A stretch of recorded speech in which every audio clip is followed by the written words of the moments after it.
Well, good morning, everyone. Good morning. Good morning. Welcome to the Piedmont Unitarian Universalist Church. Piedmont UU sits on the traditional land of the Catawba, Kiawe, and Sugary peoples. My name is Ann Makaitis, and I will be the worship assistant this morning for Reverend Dr. Ann Leo. We are a flourishing, vibrant, and radically welcoming congregation, which promotes diversity, inclusion, and social justice. We provide a safe haven for creative intellectual growth, spiritual development, and a deep sense of community for all who join us. We hope our liberal religious values will challenge you to join us as a community that lives boldly and acts justly. To all our visitors and members, we're very glad you are here, in person or with us online, and we hope to see you again. Your presence is a gift to us. Our Finance Committee is offering listening circles for all members to hear from you regarding your thoughts about the proceeds of our land sale. If you have not signed up for a time yet, please check the weekly announcement for the link to sign up.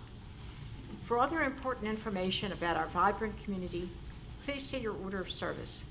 Or if you are on our email list, please check our monthly newsletter and weekly announcements.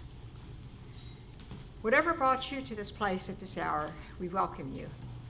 May you find something that you need, and may you leave richer in spirit than when you arrived.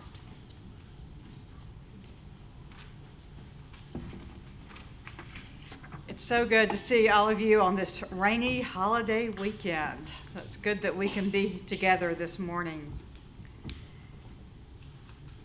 As light guides our steps, whether it's sunlight or a lamp or the light from a cell phone, the light from our chalice guides the journey of our lives, illuminating the darkness and providing stability to the steps we take. Please join me now in singing the words to lighting our chalice, the symbol of our faith.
I invite you now to please stand as you are willing or able for our call to worship.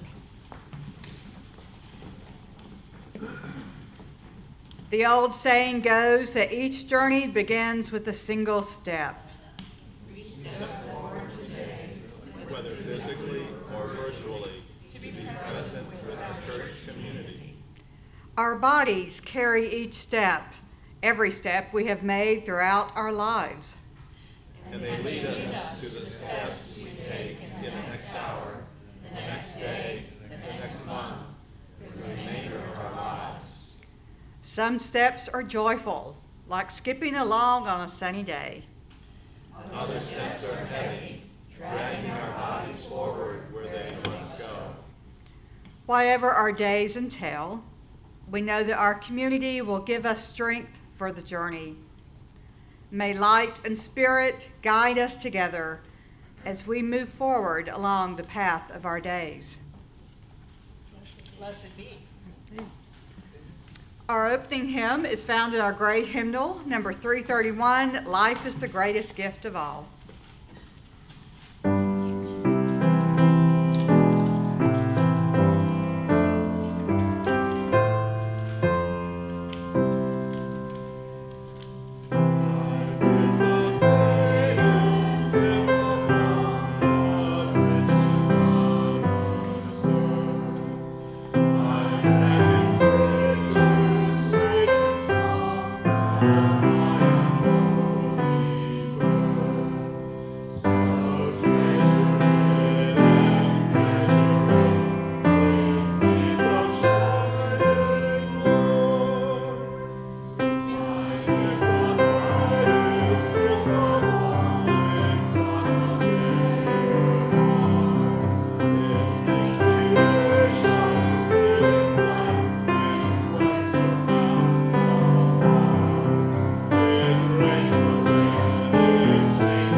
Please be seated.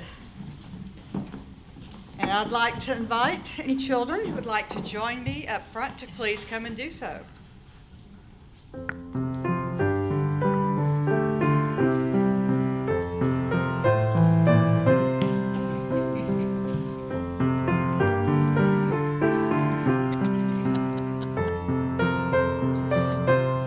Good to see you, please.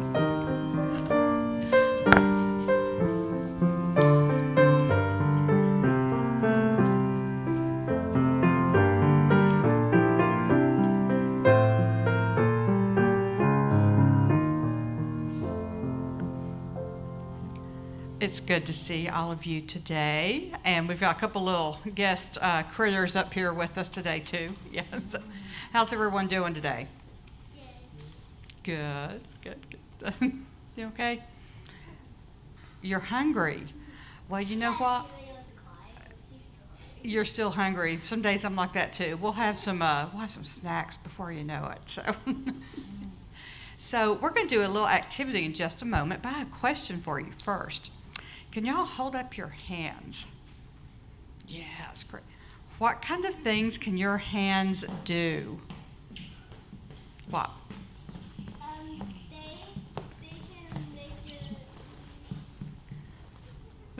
They can make movements, or you can kind of hide your eyes. They can grab things. Yes. We can shake other people's hands. Can shake other people's hands. Yeah. They can greet people. Can greet people, waving hi. They can make things. You can sleep with them. Yeah, absolutely. Just take a little nap right like that. Yeah, use the whole hands there. It can maybe get some food to eat, right? do movements. Yeah, that's from, this is from like school. It's from your school. Yeah,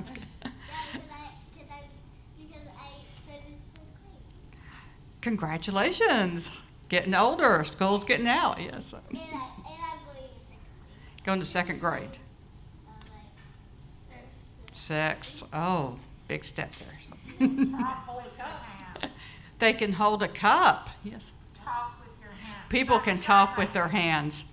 Yeah, like sign language. And you can make them. And you can make all sorts of things, right? You can draw with them, You can play piano. play piano, do a cartwheel. You can write. you can do a somersault. Somersaults, yeah.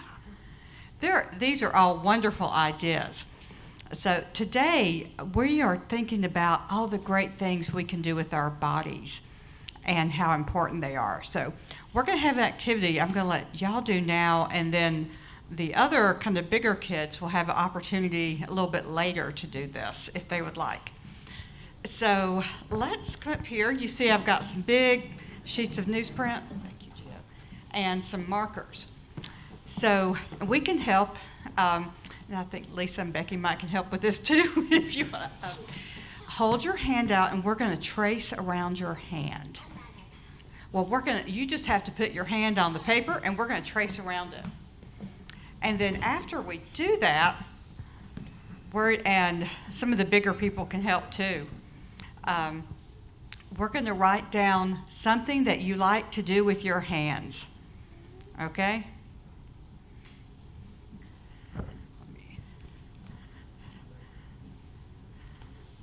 Yeah. And we can help you write down things you like to do with your hands if you want a little assistance with that too. You can write inside or outside the hand. Lachlan? Some of us might get a little marker on our hands, but that's okay, right? A little bit, that's okay. Just write down one thing you like to do with your hands. Somersaults is great. Sleep. Summer, SOMERSAULT. I didn't know I was going to have a spelling quiz today, so somersault. Like to do a cartwheel and draw. And Miss Lisa, can you go ahead and draw around my hand?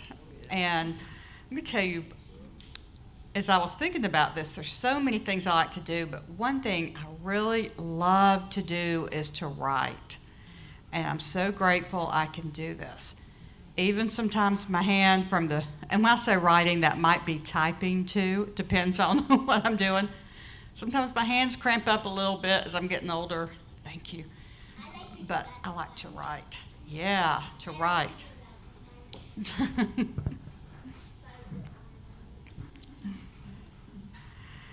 So, right. 2 sleeps. Yeah, sleep is a good thing, especially on a rainy day, isn't it? Yeah.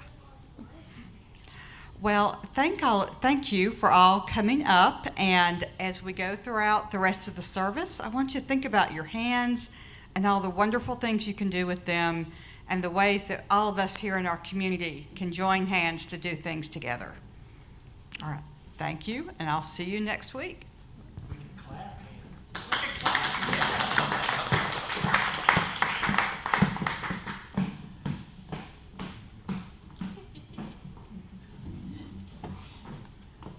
I didn't think about clapping hands, Gio. That's a great way to kind of finish that little activity we've had together. So at this time, we are going to move forward to our time for ritual and sacred sharing. And we're not going to do the hand thing right now. That's part of my message later. So any of you who are just really anxious to do it, just hold off. So at this time, we're going to have the opportunity, as we always do every Sunday, for you to come forward and to drop a stone in our shared water over by our prayer cards, or to fill out a prayer card, or to light a candle to think about any joy or concern or milestone or sorrow that you might hold with you today. So for this week, we light a candle for Jim as he is recovering from his procedure last Thursday and is doing well from that recovery. For Vanessa, whose cousin is still hospitalized in Florida in critical condition.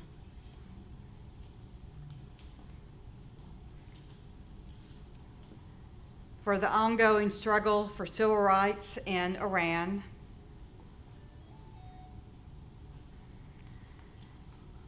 For all areas of violence around the world, and especially the Sudan and the war in Ukraine.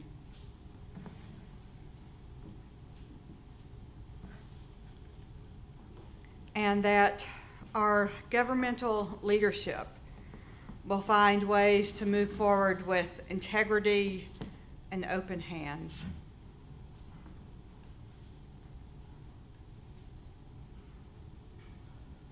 Now, at this time, you are welcome to come and fill out a prayer card, or to place a stone in our shared water, or to light your own candle of joy or concern.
We now light a few more candles for the things we hold in our hearts this morning that remain unspoken, and also for those who are joining us virtually to honor what is in their hearts as well.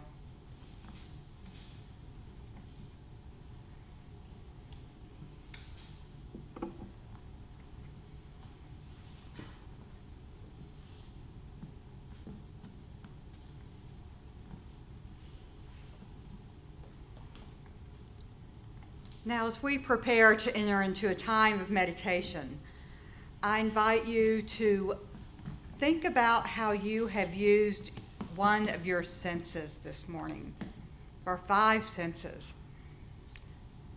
I'd like for you to take this time and to think about perhaps what you have seen that you are grateful for this morning. You've seen some smiling faces, faces of people you love, a home you love. Perhaps what you've heard, sound of children laughing, raindrops. To think about things that you have smelled, maybe that first cup of coffee. Amen. I knew someone would like that on a rainy day. So I invite you during this time of silence to sit and to breathe deeply and to focus on one of your senses and how you have used it this morning, and to give thanks for these things that your sense have opened up to your world today. So after a time of this meditation, or I will start the sound of the singing bowl to begin the meditation. And then after a time of meditation, Anne will play the musical meditation for us.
Our wisdom reading today is an excerpt from the online article, Restorative Embodiment and the Art of Body Mapping from Psychology Today, published on January the 15th, 2023. Embodiment is defined as the development of physical awareness, but also as an expansion of the capacity to inhabit one's body and mind in soothing, invigorating, and recuperative ways. Movement, rhythm, sound, enactment, and play are all forms of embodiment that have the potential to be restorative for body, mind, and spirit. In expressive arts therapy, there are many approaches that focus directly on the body to support restoration through specific strategies and prompts. One of these approaches is called body mapping, a guided process of visual and narrative exploration through creating a life-size body portrait.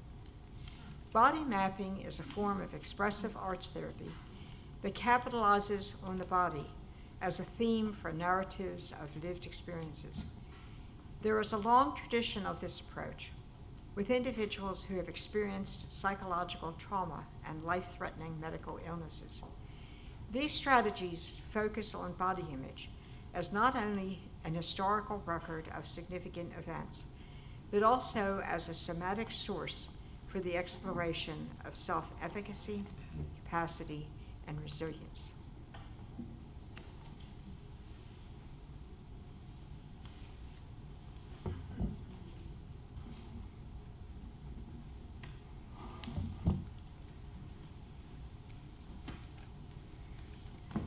Now, the Western world is starting to catch up on ancient knowledge that we can learn so much from our bodies. Our society has placed faith in a separation of mind and bodies, believing that thinking is more important than simply being. But being in our bodies is a valuable form of knowledge and existence that can enrich our lives in a multiplicity of ways. Our bodies are truly a roadmap of our journeys, providing insight and wisdom we need to enrich our lives and to continue us on our journeys. Now, one of the most helpful books I have read throughout my career, and I'm sure I've mentioned this book before, and I'll probably mention it again. So, it's one of those books you're going to hear about from me periodically. The Body Keeps the Score: Brain, Mind, and Body in the Healing of Trauma, by Bessel A. van der Kolk. Now, van der Kolk researched the way that bodies keep trauma, not only from one's own life, but also generational trauma.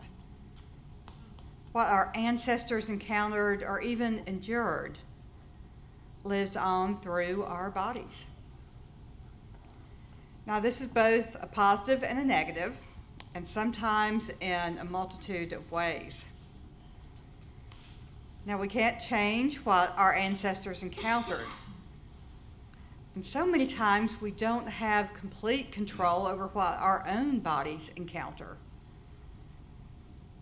But we can be aware and discover ways of connection and healing.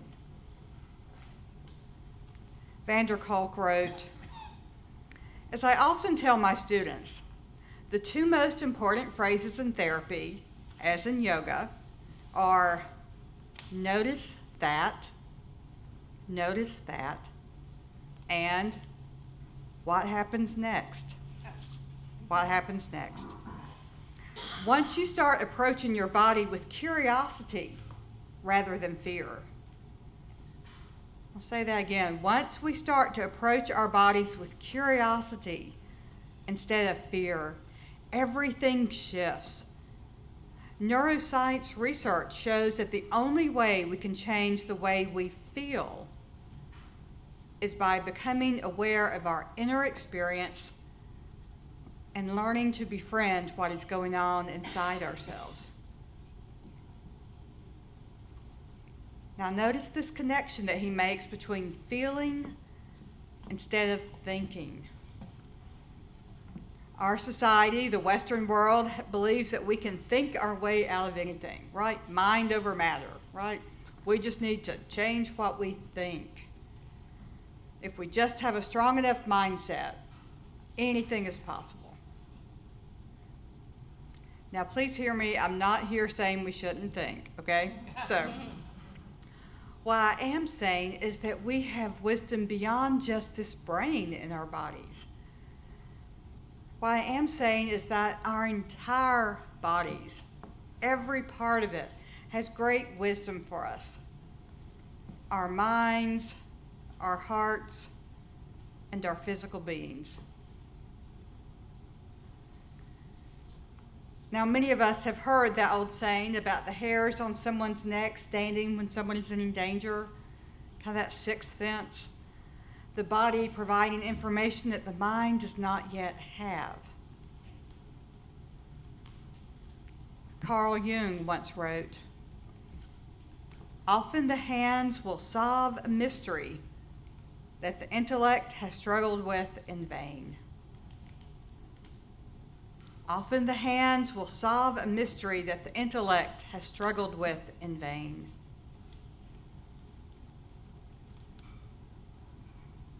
Now, our wisdom reading for today provided some information about something called body mapping. Some of you may be familiar with that.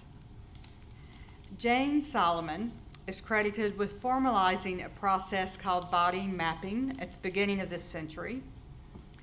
Now, it's usually a group directive process where trained facilitators will use expressive arts therapy to map the body.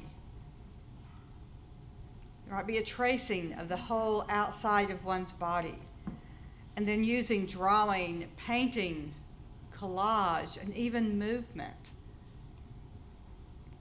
This process explores the image that one has of their own bodies, as well as providing a historical record of significant life events. I want you to think about this. Our bodies have markers of what's going on in our lives. Some of us have a big scar on our knee where we have metal in our knees now, right? It's always the same scar. We all can identify each other pretty quickly. So, I have some scarring on my hand from 20 years ago, rushing to make cashew crunch in the microwave in the holidays to make certain everyone had everything they needed after I put my kids to bed. That's a reminder of my trying to do it all, thinking I had to do everything all the time. I've got another scar from being a real little kid, thinking that I could just carry everything I saw. And it was too much. How many times have we tried to carry too many things, something that was just too overwhelming, and that's left our bodies scarred? We talk about people having frown lines or laugh lines, being able to look at a face and to have some insight into how they've approached life.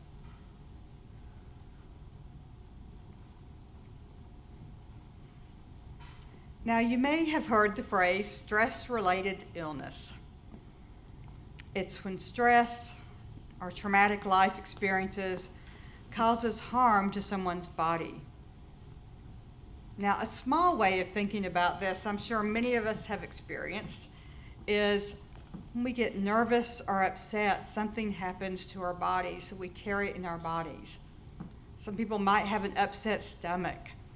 They can't eat because they're nervous or apprehensive. Or when they are having to deal with just too many things in their lives, their shoulders and back feel weighed down.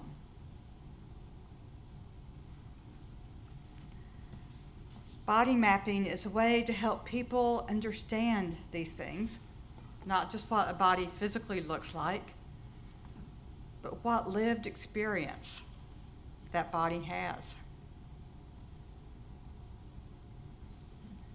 Now, body mapping is normally a relational experience. taking place within a group to focus on mutual support, inspiration, and ritual as part of this reparative process.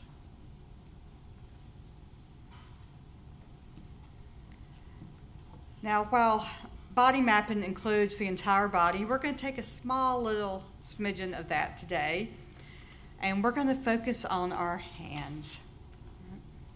As we all saw during our time for all ages, I'm going to invite you to come forward if you would like to. This is not a requirement this morning, but if you would like to come forward to trace one of your hands, and then you can write something within the space of your hand, a word of gratitude for something that your hands can do. If you're inspired, you can write more than one thing, okay? But just for us to take some time to think about what our hands, to look at them, and what they can do. Now, before we do that, I have one more story I'd like to share. Cecilia Chang died at the age of 100 in the fall of 2020. If any of you are foodies, you may have heard of her. She was known for bringing the food of northern China to America post-World War II. Now, when she was a girl, the Japanese invaded her homeland, and she and her family spent 6 months traveling by foot at night to freedom. As you can imagine, this was an unbelievably dangerous experience, and they were quite lucky to survive. Her family immigrated to San Francisco, where at the end of the war, Chang decided to open a restaurant with her native food. Now, for a young woman to do this in the 1950s, all on her own, was quite an accomplishment against great odds. She went on during her lifetime to open other restaurants and even to receive the highest restaurant awards. Now, I watch enough Food Network, I recognize the names. So, Chang was an amazing woman. And during the last years of her life, her granddaughter interviewed her to get her life story down. And Chang told this one story to her granddaughter. One day, a woman came into her restaurant with her 3 daughters.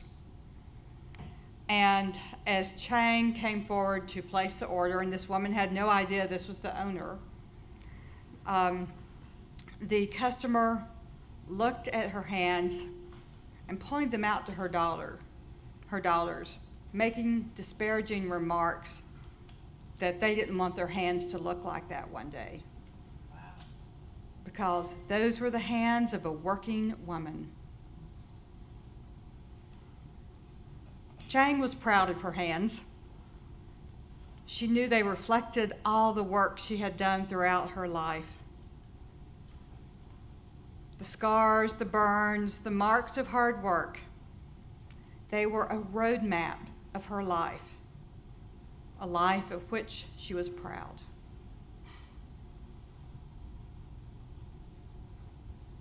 Now at this time, if you would like, I invite you to come forward and to trace your hand here on our newsprint, and then place a word or short phrase or several words inside which provides something for which you are grateful that your hands have done. And if you are at home virtually, I invite you to take some time to do this as well.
We are grateful for so many things. Hands to hold, hands to clap, hands that help, hands that reveal joy and excitement and love. There's an old African prayer that says, all hands together to till the soil, all hands together to help those in need, all hands together to change the world. May it be so.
Let there now be an offering to sustain and strengthen this place, which is sacred to so many of us, a community of memory and of hope, for we are now the keepers of the dream.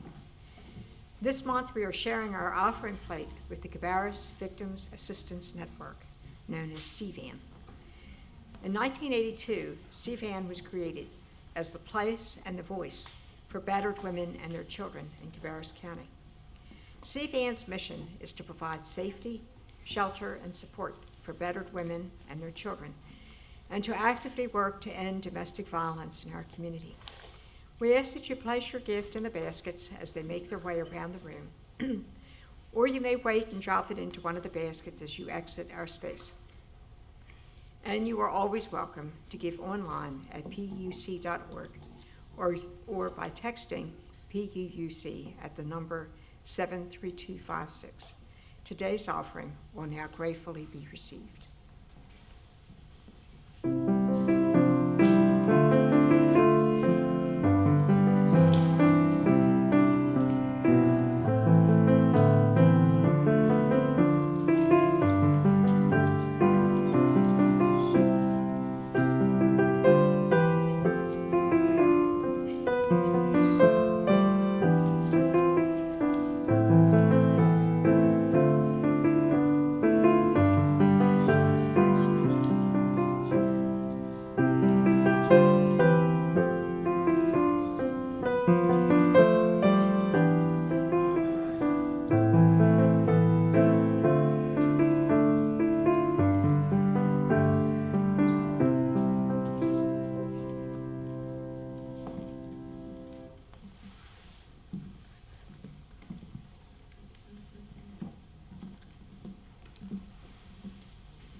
We give thanks for the gift of your hands, knowing that all our hands together are help changing the world for the better. Amen.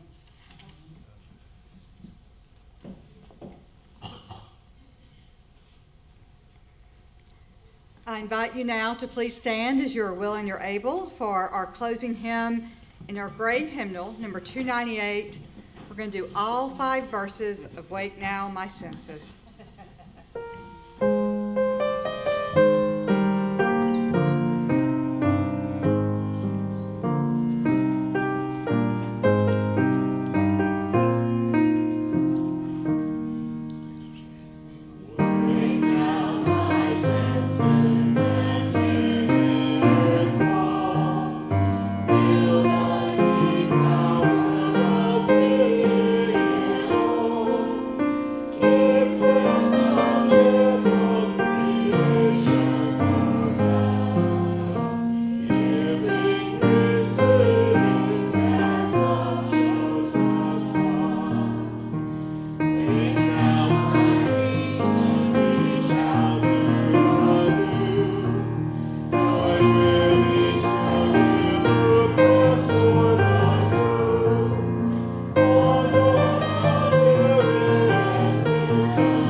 Before we extinguish our chalice, I offer thanks for all the many volunteers who've helped make our worship service possible. We also ask before you leave today to please take your hymnals and place them on the cart near the piano. Now, as always, let's take a few moments to give thanks, either in our hearts or with words, for the many things for which we are grateful today. Chiropractic, yes. Or hands to help each other. Hands to help each other. For little girls. Little girls, absolutely. My granddaughter Alice. Granddaughter Ellis. Sleeping in on rainy days. Sleeping in on rainy days, yes. Graduations. Graduations. For love. For love. For peacemakers. Peacemakers. For all these things, we give thanks and so much more which we hold in our hearts this morning.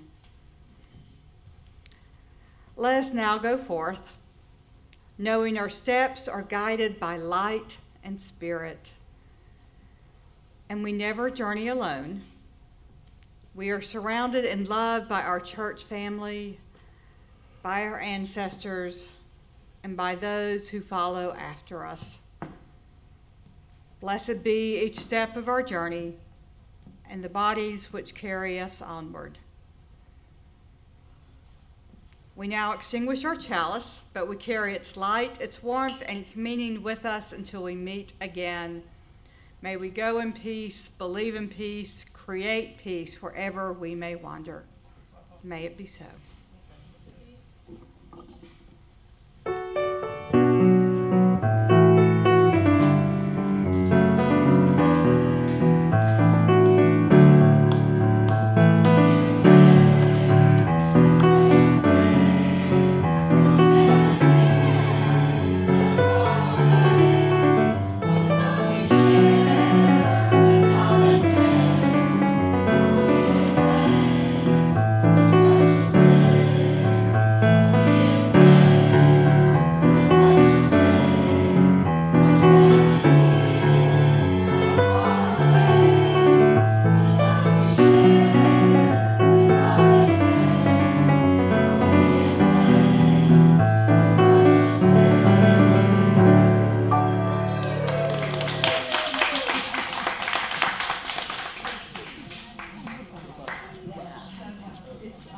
stuff is amazing.